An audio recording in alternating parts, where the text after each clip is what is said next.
In today's video, I'm going to teach you how to recover Steam desktop account.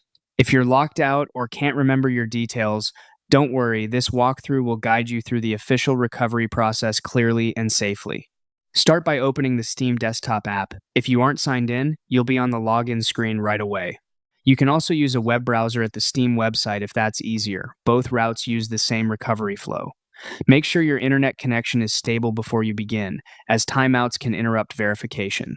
On the sign-in screen, look for the link that says Help, I can't sign in. It's usually near the login fields. Click that to open Steam's dedicated account recovery page. This page lists several common issues, so you can zero in on the one that matches your situation.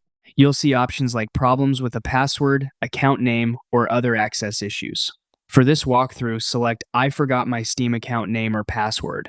That's the most common case and a good starting point if you're not sure which detail you've misplaced. Next, you'll be asked to enter either the email address or the phone number associated with your Steam account. Type the one you used when you set up or verified your account.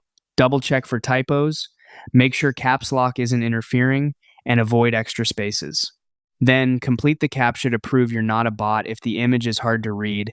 Use the refresh or audio option and click search. Steam will look up your account and guide you through verification, typically by sending a message to the contact method you entered.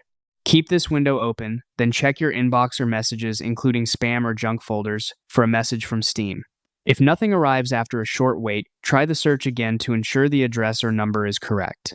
If you realize you no longer have access to that contact method, you can go back to the previous page and choose the option that best reflects your situation instead. Follow the on-screen guidance from Steam to complete recovery, and you'll be back in your account shortly.